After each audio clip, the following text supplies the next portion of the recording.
Hello and welcome everybody, it's Karen. I've got a video today that is all about using this absolutely beautiful Christmas Poinsettia border die from Paper Rose Studio. So my first project to share with you today is this double Z-fold card. I have also used some alcohol inked up Yupo paper that I've used foil on while it was still tacky. And here I'm die cutting the Christmas Poinsettia Flourish die set from it, and here is how I shape these flowers. So I've got this little tool, I'll list it down below, and I'm just dragging it from the point into the base. Now you can see here it sort of buckles the paper. The Yupo paper was quite hard. If you didn't have that tool, you could use a stylus like this one with the larger end. But I also use these ball styluses now to shape the inside or the center of the flower. So the other ones I did on the back of the flower, and this now I'm doing on the front. And when you do this, it will curl the center up and around. So this is just to give a little bit of shape to those poinsettias. I did that with all 3 layers. And then I used a hot glue gun to attach the layers together. You could also use glue dots. I've done that before and that also works. I just am running out of glue dots, so I chose my hot glue gun. So you can see I'm carefully putting those together, and while it's still warm, I'm using that ball stylus again to shape that poinsettia and just get that downward curl in it. And then the 3rd layer. Now off camera, I added in some gold beads to these, so I don't show that on the video, but I did do that. So there it is. You can see there's a little bit of a curve and shape. The Yupo paper doesn't really let you do too much. Okay, so for the main card base, you need an 11 by 5.5 inch rectangle of card. And this will make a 5.5 inch square card when it's done. So I'm scoring at 5.5 inches along the 11-inch side, and then halfway back from that, which is 2 3/4 inches. So if you chose to do a different size, it's halfway and then halfway from the middle. Now here I've got a 1 1/4 inch piece of card. It's from that same 8 by 11 piece of card, so it's 11 inches long. And again, I'm scoring it at 5.5 inches and 2 3/4 inches. And that's going to give the double Z to the double Z fold card. So I'm folding the card base right in half and burnishing that. And then along that first score line, you're going to fold that back in the opposite direction. So you get a mountain fold and a valley fold. And I just like to line the edges up, make sure it's nice and straight, and then burnish it. So there you can see the start of that Z fold card.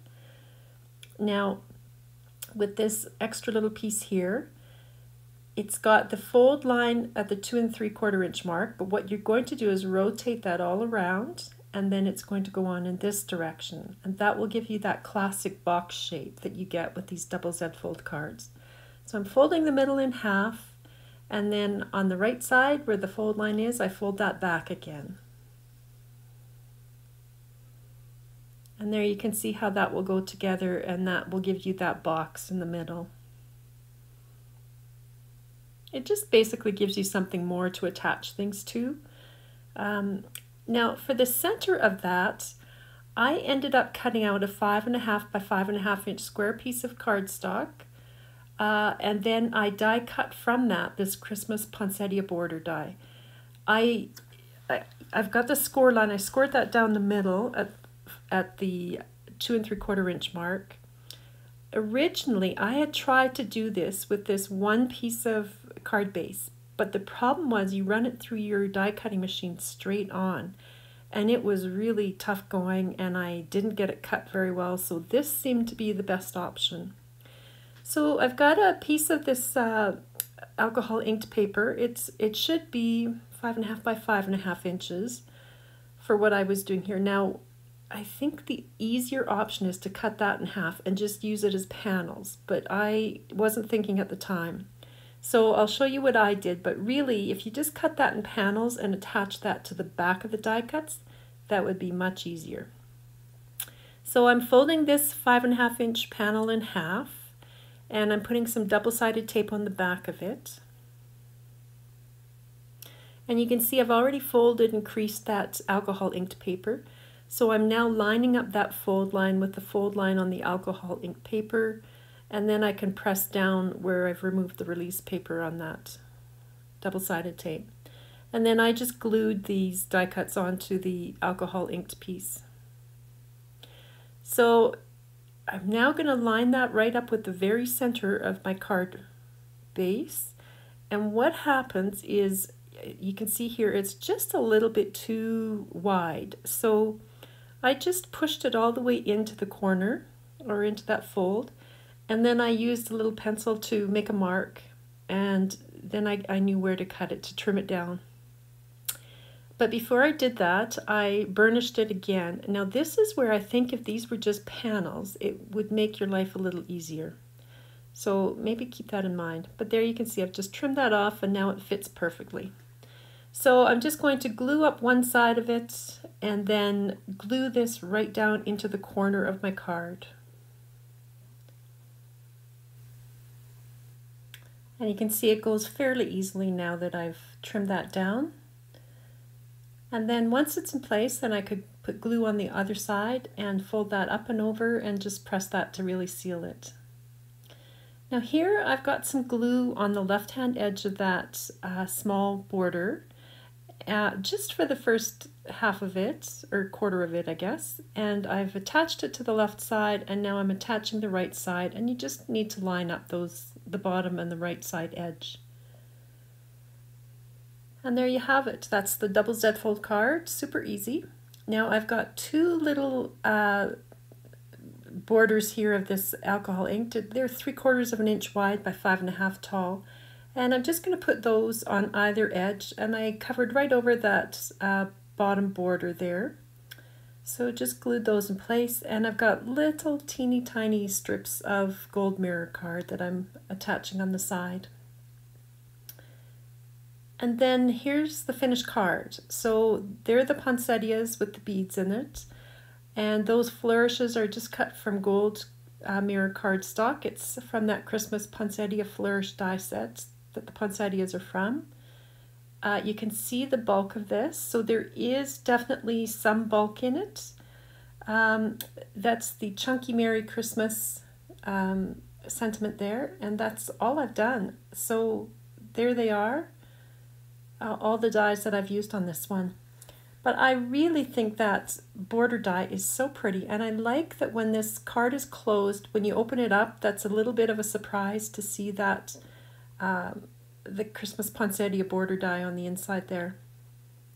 So I was just showing you there's lots of room to write a message on the back, and there's a close-up view of all of the die cuts. Okay, here's another idea for you. It's a Christmas Lumiere. So for this one, I have got two pieces. Now this is 120 pound cardstock, so quite solid cardstock. It's 6¼ inches by 5.5 inches tall, and I'm scoring it at 3 inches and 6 inches, and I have two of these panels. So they're both going to get scored in the same place.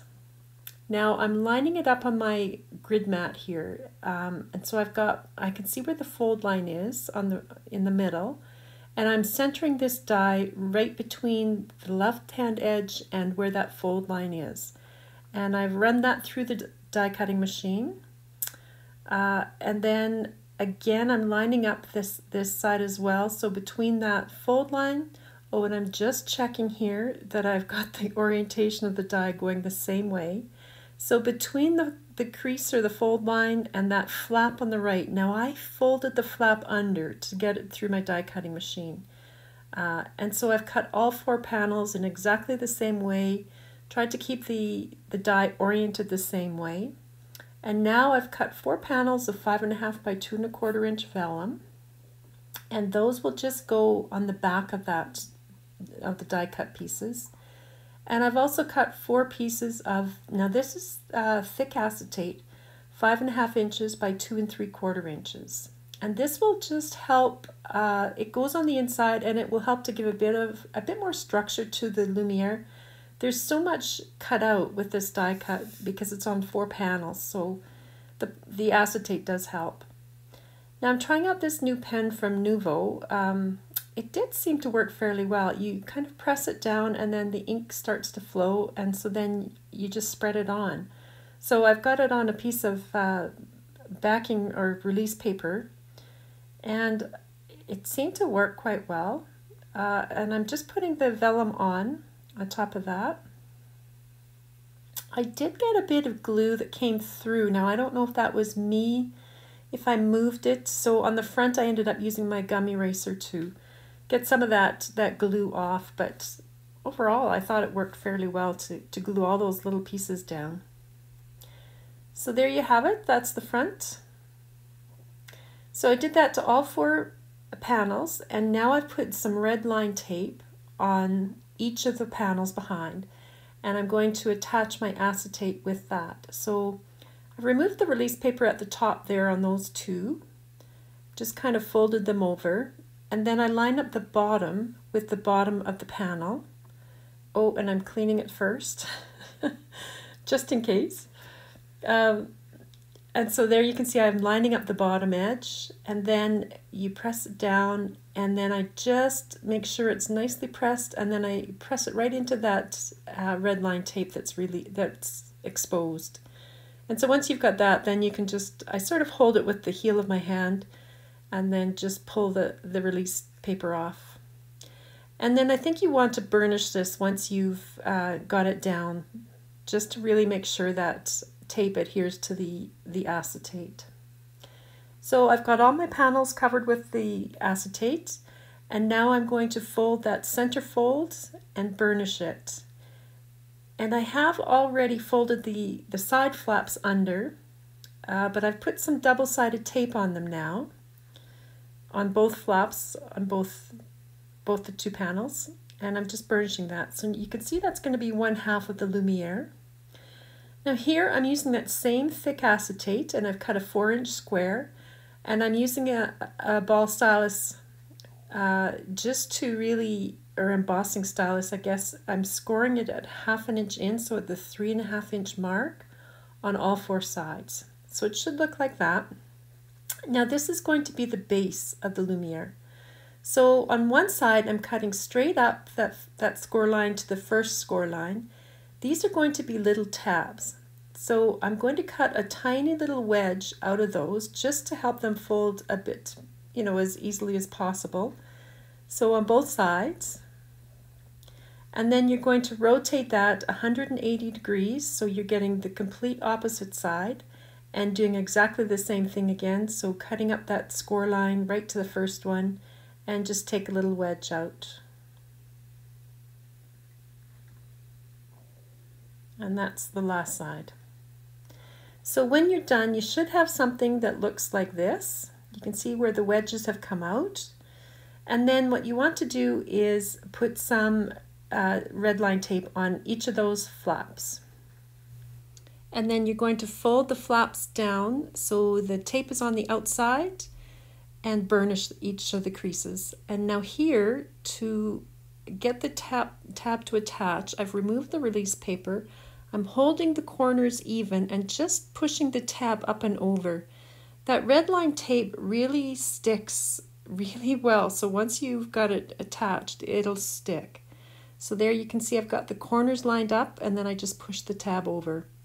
And so once you've done all 4 of those, you've got this box shape, which will be the bottom of the candle holder. And now for these panels, I'm checking the orientation, making sure I've got them all going the right way. The flaps should never be joining up together, so if you have that happening, you've probably got it turned around. So here I'm removing the release paper, and I've butted up the 2 sides together, making sure the top and the bottom are even, and I'm just pushing that flap over and burnishing it.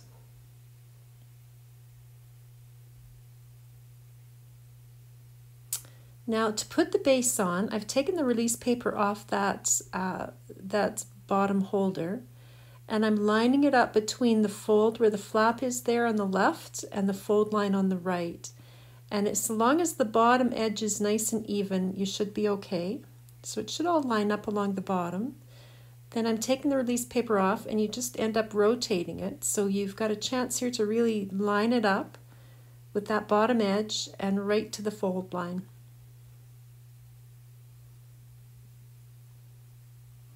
And again, here's the third edge. So folding it right over, watching that bottom and making sure it just goes to the crease. Now on this last one, you want to be sure that you've got the flap down and attached. So there I'm just pushing it onto that red line tape, and then I can remove the rest of that release paper and then fold that right back down, and the edges should meet. And I haven't removed the release paper on the long side of that yet. So here I'm just removing that release paper along the edges and just lining those edges up. And once you've got them lined up, you can press the edges together. And then I used my bone folder to just reach inside and really make sure all those joins were sealed. And there you have it. It's such a pretty die, this one.